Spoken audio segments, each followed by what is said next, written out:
5월은 가정의 달입니다. 그리고 5월의 첫 주는 어린이 주일로 지키고 있습니다.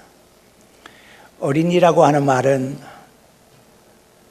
어린이 문학가로 알려져 있는 소파 방정환 선생님께서 처음으로 사용을 하신 단어입니다.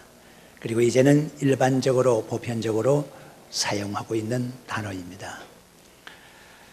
동서고금을 막론하고 어린이에 대한 관념은 대체적으로 거의 같은 것 같습니다.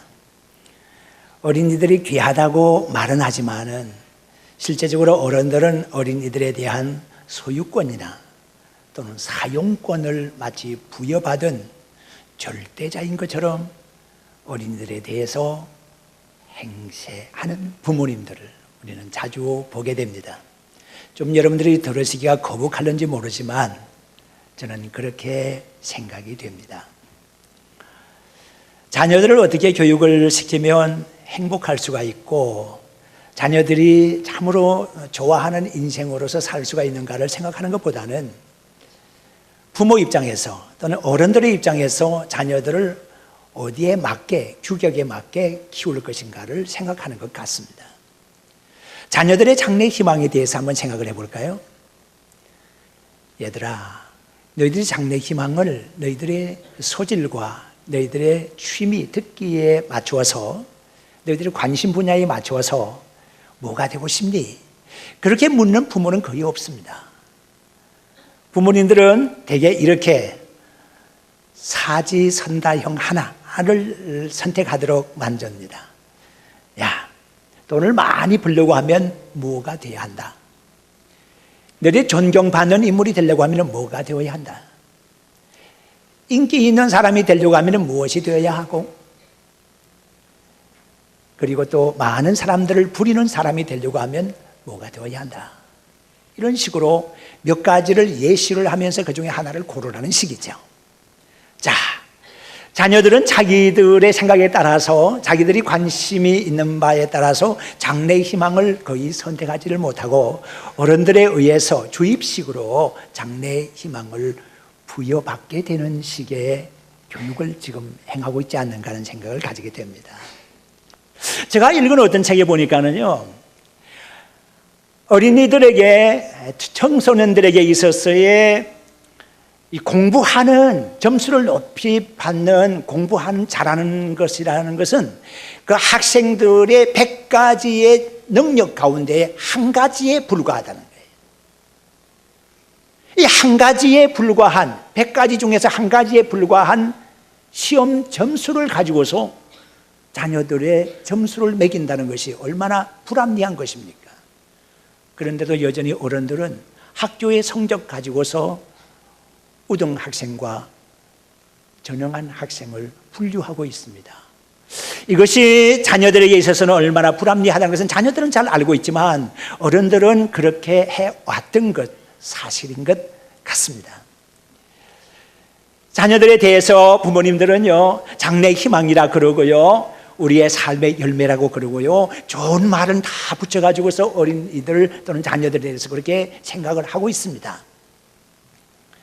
그렇지만 자녀들이 어른들 세대에 대해서 어떻게 생각하고 있는지 아십니까? 어른들의 거의 80% 정도는 공중도덕을 지키지 않는다고 판단하고 있습니다. 그리고 70% 정도는 언행일치하지 않는다는 것이, 말하는 거하고 행동하는 거하고 어른들은 다르다는 거예요.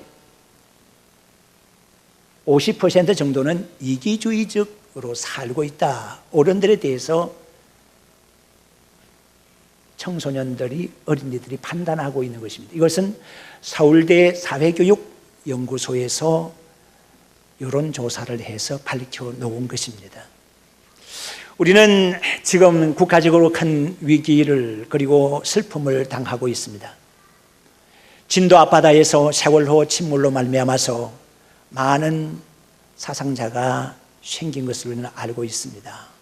슬픔이 온 강토를 훑고 있습니다. 슬프지 않은 사람이 없습니다. 구조를 받은 학생들 가운데서 이런 증언이 나왔습니다. 우리는 밖으로 나와서 근근히 살 수 있었지만 배 안에서 빠져나오지 못하고 구조받지 못한 학생들 가운데는 어른들의 말을 그대로 들어서 그대로 했기 때문에 갇혀버린 친구들이 많이 있다고 증언을 한 겁니다. 무슨 일입니까? 지금 배가 가라앉고 있습니다. 여러분, 배가 좌우로 롤링을 할 때에는 가만히 있어야 합니다. 배의 중심을 잡기 위해서 파도가 많이 치거나 바람이 많이 불 때에는 사람들이 많이 이쪽으로 저쪽으로 움직이게 되면 배가 중심을 잃을 수 있으니까 가만히 위치를 지켜야 하겠죠. 그러나 그러지 않고 배가 지금 한쪽으로 기울어져서 완전히 더 기울어진다고 할 때는 배가 침몰하는 과정이거든요. 배가 침몰할 때는 어떻게 돼요? 탈선해야 돼요. 탈선이라 그러면 좋지 못한 단어까지 들리죠. 예? 배선자를 써서 배를 벗어나야 된단 말이에요. 배를 탈출해야 된단 말이에요. 배에서 벗어나야 돼요. 배와 떨어져야 돼요. 그런데 선장을 위시해서 몇몇 승무원들은 방송을 했다는 거예요. 꼼짝하지 말고 위치를 지키라고 한 거예요. 배가 중심을 잡기 위해서는 할 수 있는 행동을 학생들에게 부탁을 한 거예요. 그대로 따랐어요. 우리는 간혹 자녀들이나 또는 젊은 세대가 어른들의 말을 듣지 않는다고 판단하고 비판할 때가 많이 있습니다. 그런데 궁극적으로는 어린이들, 젊은 세대는 어른들의 말을 순종하는 경우가 많습니다. 어른들은 경험이 많으니까, 어른들은 오래 살았으니까 우리는 그 말대로 순종해야 된다. 특히 어려울 때에는 잘 따라야 된다고 하는 것을 젊은 세대는 잘 알고 있습니다. 그렇게 해서 배의 중심을 잡기 위해서나 그 말을 순종하기 위해서 그대로 꼼짝하지 아니하고 위치를 지키고 있는데, 그렇게 말한 어른들, 선장을 위시해서 승무원들은 배를 벗어나고 있습니다. 가만히 있으라고 해놓고 어른들은 탈출을 하는 거예요. 생각해 봅니다. 배 안에서 선장을 위시해서 배를 벗어나고 있는 어른들의 뒷모습을 바라보고 숨져간 그 어린 생명들을 생각을 해봅니다. 그래서 어른들은 얼굴을 들지를 못합니다. 미안하다. 참으로 미안하다. 죽을 죄를 어른들이 지었다. 미안해서 죽겠구나. 믿음의 성도 여러분, 우리가 이런 세상 속에 살아가면서 우리의 자녀들에게 꿈을 가지라고 하고 행복하게 살라고만 할 수가 있겠는가? 오늘 어린이 주일을 맞이하게 되면서 어떻게 우리 자녀들을 교육하면 좋을지를 생각을 해봅니다. 먼저 첫째는 주님의 교훈과 훈계로 양육하라. 오늘 이 본문의 말씀에 그렇게 기록을 하고 있습니다. 누가복음 16장 19절 말씀에서 31절까지 보면 부자와 나사로의 비유가 나오고 있습니다. 부자는 호의호식하면서 국물 같은 집에서 살고 있습니다. 매 끼니마다 상다리가 부러질 정도의 많은 음식을 얹어놓고 풍류를 즐기면서 가득한 식구들과 함께 음식을 먹습니다. 뭐 하나 부족한 것이 없습니다. 그런데 이 부잣집의 대문간에는 몸에 병이 들어서 헌대를 앓고 있는 거지가 하나 있는데 이름하여 나사로라고 했습니다. 대문간에 있습니다. 양지 바른 곳입니다. 그곳에 거적대기를 깔고 앉았습니다. 잠시도 자리를 비울 수가 없습니다. 왠고하면 거기가 명당 자리이기 때문에 그렇습니다. 이 거지 나사로가 만약에 그 자리를 잠시만 비우기만 하면 다른 거지가 와서 앉을 것이기 때문에 부자의 대문간은 정말 명당 자리였습니다. 거기에 앉아서 부자가 버리는 음식 쓰레기를 먹고 있습니다. 그 음식 쓰레기를 나누어 먹는 친구가 있습니다. 나사로에게는 옆에 개들이 따라다니고 있었습니다. 개들이 좋아하는 냄새가 나사로의 몸에서 났기 때문이겠죠. 개가 먹는 음식이나 나사로가 먹는 음식이 매 일반입니다. 이런 세상살이를 나사로는 합니다. 그렇지만 나사로가 낙원을 거쳐서 천국에 갔다는 말씀을 우리가 생각을 해본다고 하면 나사로는 하나님을 믿은 것이 분명합니다. 하나님을 믿었고, 그리고 또한 그 대문간에서 부자가 떨어뜨려주는 음식을 먹고 있었기 때문에 부자에 대해서 감사하는 마음도 있었습니다. 부자에 대해서 빈정대거나 공격하거나 그렇게 말하지 않았습니다. 그저 감사할 따름이었습니다. 나사로는 그렇게 살았습니다. 그렇게 하다가 세월이 흘러서 둘 다 죽었습니다. 부자도 죽었고 나사로도 죽었습니다. 자, 세상에서 공부를 한 것이 육신적인, 물질적인, 그리고 현실적이고 가시적인 것이어서, 그렇게 해서 몸이 이 땅에 사는 동안에 필요한 것을 누리고 부리고 그렇게 큰 소리치면서 살 수 있게 적합한 교육을 받는 것이 부자의 교육의 전부여서, 나는 이 땅의 삶이 전부야, 죽은 다음에는 아무것도 없는 거야 라고 생각하고 부자는 그렇게 살았었어요. 이것이 오늘날의 교육의 형태예요. 그렇다면 소망이 있겠습니까? 죽은 다음에 영혼의 삶이 있다고 하는 것을, 영적인 삶이 있다는 것을 부자는 배우지를 못했습니다. 그렇지만 나사로는 알고 배우고 있었습니다. 그리하여 이 땅에서의 삶을 살아가는 것은 얼마 되지 못하는 동안에 어떻게 살든지 나는 영원한 하나님 나라에 간다는 소망을 가지고 살았기 때문에 나사로는 천국으로 가게 된 겁니다. 우리가 생각합니다. 음부에 떨어진 부자가 너무너무 고통스러우니까 아브라함의 품에 안겨 낙원에 있는 나사로를 통해서 좀 위로를 받기를 원했습니다. 그 손가락 끝에 물을 좀 찍어서 내 혀를 서늘하게 해달라고 부탁을 합니다. 물 한 방울이라도 좋겠다는 것입니다.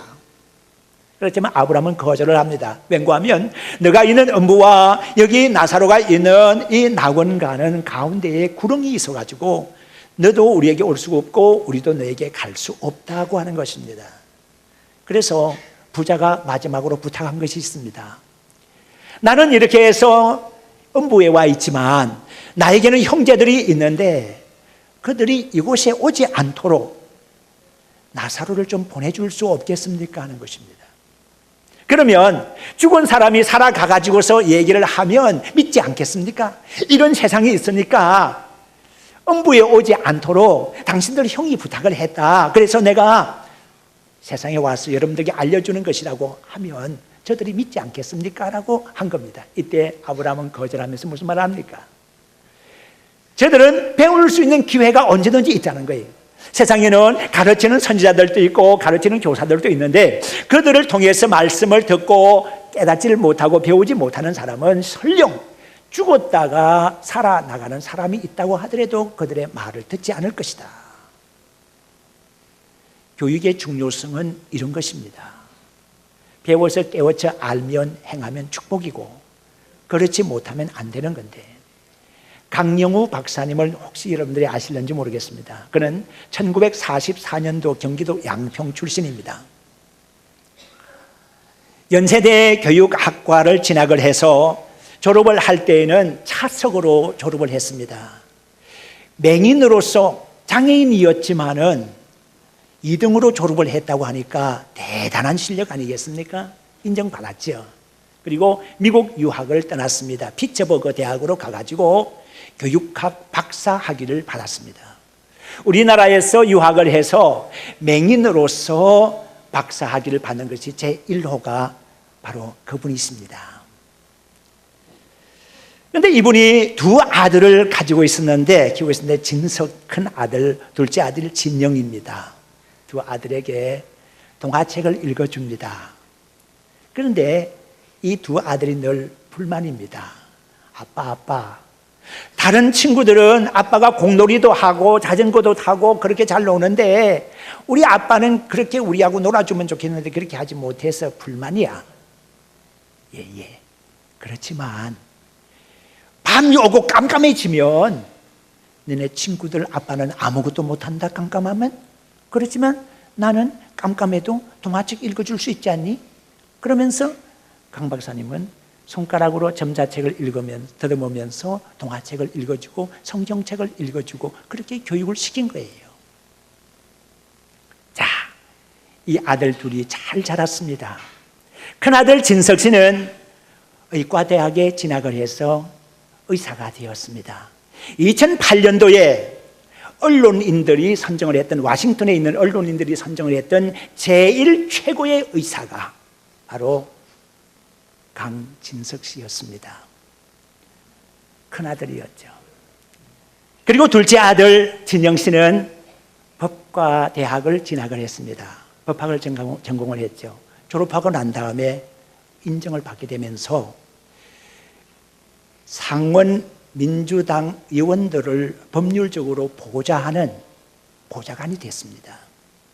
그리고서는 더 위로 올라가더니 오바마 대통령의 법률 자문원이 됐습니다. 어떻습니까? 이들이 많은 사람들 앞에서 공개적으로 얘기를 했습니다. 우리 아버지 얼마 전에 돌아가셨지만 아주 훌륭하신 분이고 내가 세상에서 제일로 존경하는 분이라고, 그러면서 우리 아버지는 다른 사람이 하지 못한 일을 하셨는데 어둠 속에서 우리에게 동화책을 읽어주셨고 성경책을 읽어주신 분이시다라고 자랑을 했습니다. 여러분들은 여러분들의 자녀들을 어떻게 교육을 시킬 것이며 어떻게 성공시키기를 원하십니까? 세상에는 여러 가지 교육 방식이 있을 것이고 여러 가지 교육이 있습니다. 그 가운데 가장 가치 있는 걸 선택하시기를 바랍니다. 우리 하나님의 말씀을 자녀들에게 교육하시기를 바랍니다.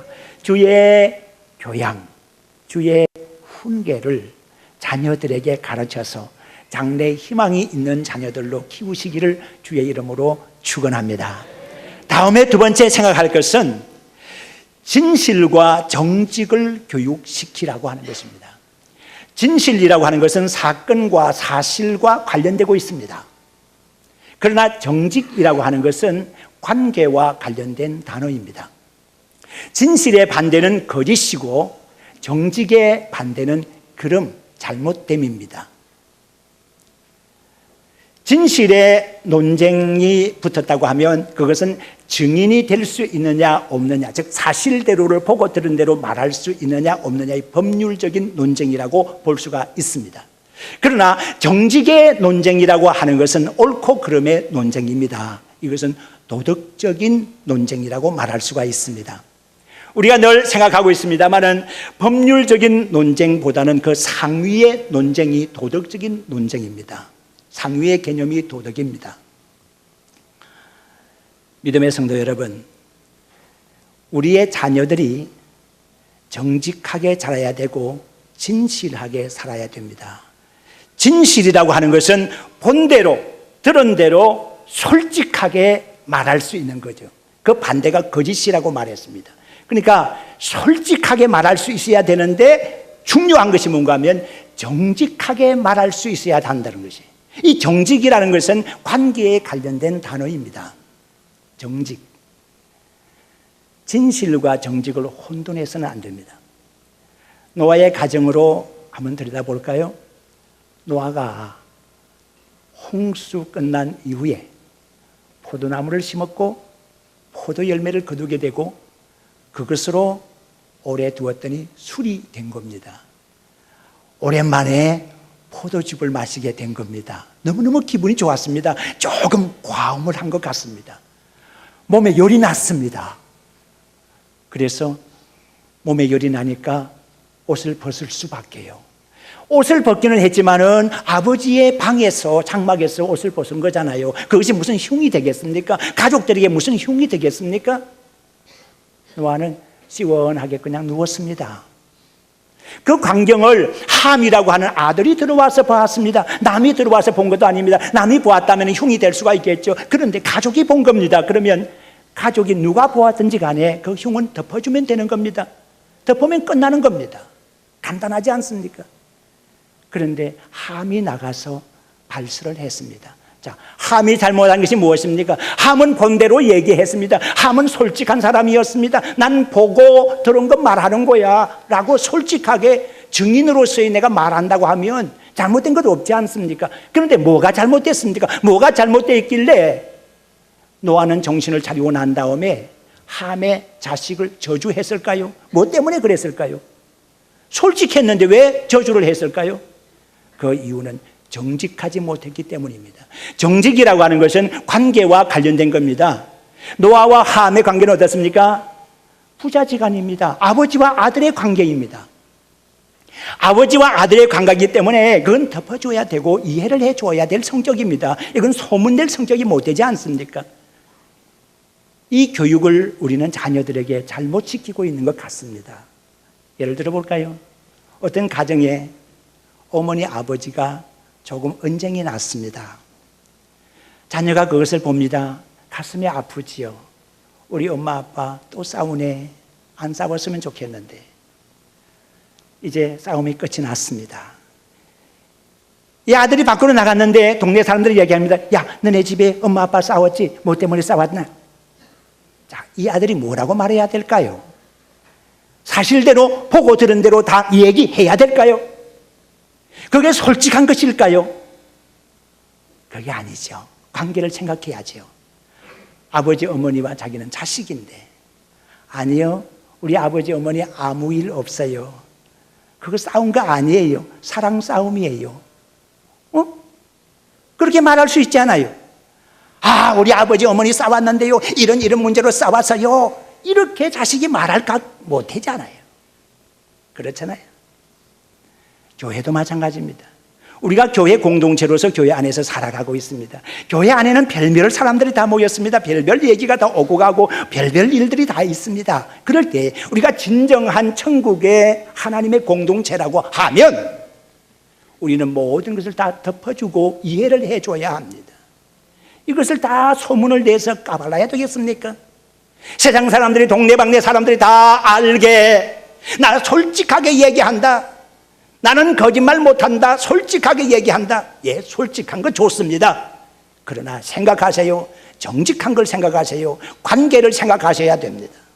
믿음의 성도 여러분, 하나님과 우리의 관계를 생각하셔야 되고, 믿음의 성도들과의 관계를 서로 생각하셔야 돼요. 서로가 염려를 해주고, 그리고 안 좋은 일은 서로가 덮어주고, 서로가 이해를 해주면서 아름답게 살아가야 할 것이 우리 교회 아니겠어요? 그리고 여러분들의 가정도 그렇지 않겠어요?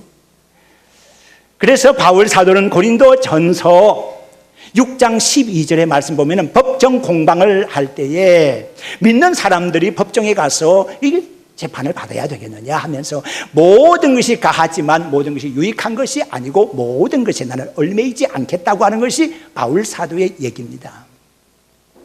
그리고 제사 음식에 대해서도 얘기를 하면서 고린도전서 10장 23절의 말씀 보니까 모든 것이 가하나 모든 것이 유익한 것이 아니고 모든 것이 가하나 모든 것이 덕을 세우는 것이 아니라고 그랬습니다. 내가 모든 것 다 할 수 있지만은 덕을 세우는 것이 아닐 때에는 쉿 하겠다는 거예요. 말하지 않겠다는 거예요.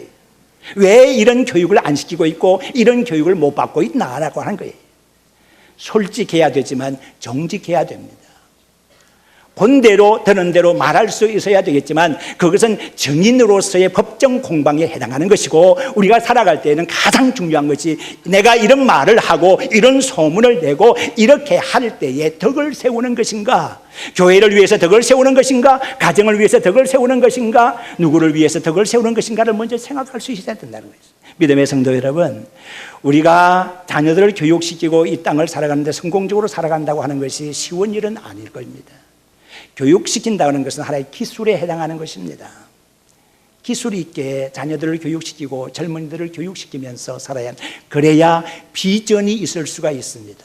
믿음의 성도 여러분, 여러분들의 자녀들과 젊은 세대들을 위해서 주님의 훈계와 교훈으로 교육시키기를 주의 이름으로 축원합니다. 자녀들을 진실하게 그리고 정직하게 교육시키기를 주의 이름으로 축원합니다.